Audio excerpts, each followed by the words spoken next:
नमस्कार दोस्तों, मेरा नाम है विशाल। मैं सबका स्वागत करता हूं आज के हमारे बिजनेस स्टैंडर्ड एनालिसिस वीडियो में। इस वीडियो में हम बिजनेस स्टैंडर्ड के अच्छे आर्टिकल्स, इंपॉर्टेंट आर्टिकल्स को सिंपल भाषा में समझाने की कोशिश करते हैं और आपके लिए एक पर्सपेक्टिव भी लेकर आते हैं। शुरुआत करते हैं सबसे पहले आर्टिकल से। Markets defy fed rate hike, touch 5 month high. ये है स्टॉक मार्केट के बारे में। इंडियन स्टॉक मार्केट ने डिफाई किया है फेडरल रिजर्व के रेट हाइक को। थोड़ा अगर किसी को कॉम्प्लिकेटेड लग रहा हो तो अभी आप टेंशन मत लीजिए, हम आपको अच्छी तरीके से समझाएंगे कि आर्टिकल क्या कहता है, एक एक वर्ड। इंडियन मार्केट्स, जो स्टॉक मार्केट है इंडिया में, जो हमारे इंडेक्सेस है निफ्टी और सेंसेक्स, ये दो इंडेक्स है जिसको हम देखते हैं इंडियन स्टॉक मार्केट में। ये दोनों इंडेक्स एक बेंचमार्क है इंडिया के लिए। जैसे यूएस के लिए नैस्डैक है, S&P और डाउ जोन्स है। अब देखेंगे आप कि इंडियन मार्केट्स पिछले 5 मंथ के हाई पे कल क्लोज हुए हैं थर्सडे एक्सपायरी को।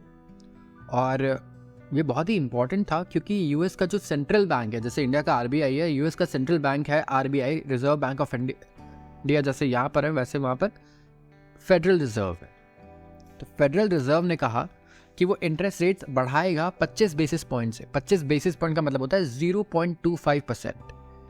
तो जो ग्लोबल मार्केट्स से ज़्यादातर वो मिक्स्ड रिस्पॉन्स दे रहे थे, कुछ थोड़े बढ़े हुए हैं या गिरे हुए हैं, या फ्लैट है, ना बढ़े हैं ना गिरे हुए हैं। और जो कमेंट्स आए, जो जेरोम पोवेल है, फेड के चेयरमैन है वो, जैसे इंडिया में शक्तिकांता दास जी है हमारे आरबीआई के गवर्नर, वैसे वहाँ पे जो चेयरमैन है वो है जेरोम पोवेल। उन्होंने कहा कि इनडायरेक्टली कहा कि जून में ये रेट हाइक पॉज हो सकता है। मतलब ब्याज दरों का जो बढ़ना है यूएस में, जून में ये रुक सकता है, पॉज हो सकता है। उन्होंने ये नहीं कहा कि इसे गिराया जाएगा, लेकिन ये पॉज होगा, ये चांसेस है। और मार्केट यही एक्सपेक्ट करके मुझे लगता है इंडिया में अच्छी गति से ऊपर गया और ऊपर ही क्लोज भी हुआ अच्छे क्लोजिंग प्राइस पर। जो हमारे बेंचमार्क इंडिसेस है जैसे कि बीएसई सेंसेक्स, और आप देखेंगे एनएसई का जो इंडेक्स है वो है निफ्टी, ये दोनों ऊपर थे, करीब 1% ऊपर थे। एंड ये 19 दिसंबर से अभी तक की हाईएस्ट क्लोजिंग है। 19 दिसंबर मतलब मेरा कहना है 2022 से। तो इस साल की सबसे बढ़िया क्लोजिंग अभी रही है। और ये बहुत ही खुशखबरी की बात है हमारे लिए, क्योंकि बहुत सारे लोग स्टॉक मार्केट से आप देखेंगे इंटरेस्ट भी थोड़ा लूज़ कर रहे थे, क्योंकि लोग पेशेंस नहीं रख पाते ज़्यादातर। ये थोड़ा स्टॉक मार्केट में वो लोग जो नुकसान करते हैं उनके अंदर एक चीज़ कॉमन होती है कि उनके अंदर पेशेंस की बहुत कमी होती है, जो कि एक डिसिप्लिन का पार्ट है, जिसे कहते हैं एक डिसिप्लिन इन्वेस्टर।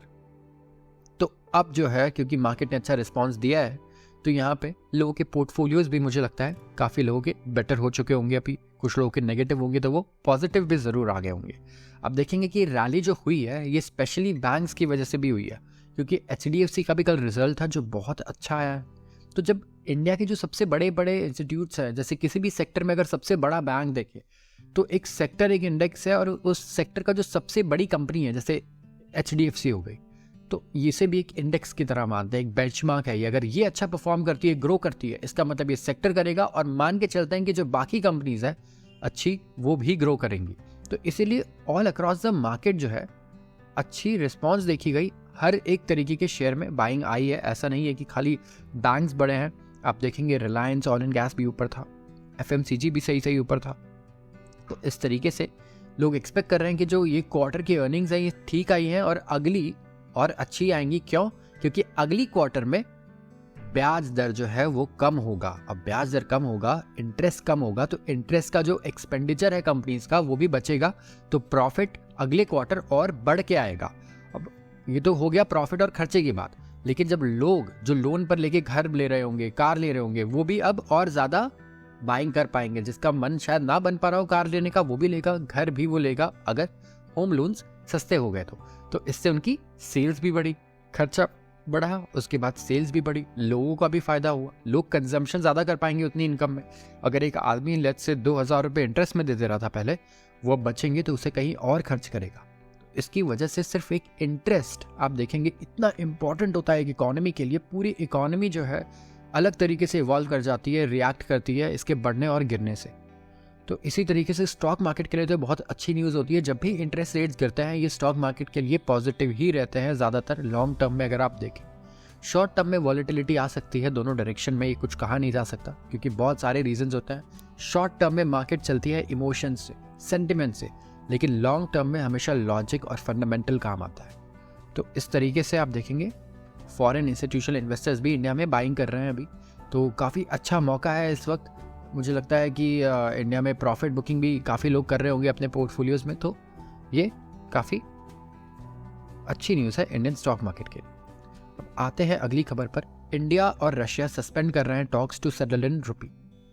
ये बहुत ही एक्साइटिंग न्यूज़ थी इंडियंस के लिए स्पेशली, कि इंडिया रशिया ट्रेड करने वाले थे रुपी में और डॉलर को करने वाले थे वो इग्नोर, लेकिन इन्होंने इस एफर्ट को सस्पेंड कर दिया है कि वो बायलैटरल ट्रेड रुपी में करे। मंथ से चल रही थी निगोशिएशन, लेकिन इंडिया जो है कन्विंस नहीं कर पाया मॉस्को को कि रुपी को वो रख पाए। तो 2 गवर्नमेंट ऑफिशियल्स हैं, उन्होंने उनके पास नॉलेज थी इस बात की, उन्होंने ये न्यूज़ दी है और ये एक मेजर सेटबैक होगा इंडियन इम्पोर्टर्स के लिए जो चीप ऑयल और कोल ले रहे थे रशिया से और अवेट कर रहे थे कि हाँ परमानेंट रुपी पेमेंट मैकेनिज्म आ जाए तो उन्हें डॉलर्स की जगह आराम से रुपी में वो डायरेक्टली रशिया को पे कर पाएंगे जो भी इंडिया में इंपोर्ट कर रहे हैं सामान, तो उससे डॉलर की वॉलेटिलिटी से भी वो बच जाएंगे। लेकिन जो ट्रेड गैप है वो रशिया के फेवर में है बहुत ज़्यादा इस वक्त, क्योंकि हमने जब से ऑयल परचेज करना शुरू किया है तो ऑलरेडी हम उनसे डिफेंस इक्विपमेंट्स भी इंपोर्ट करते थे।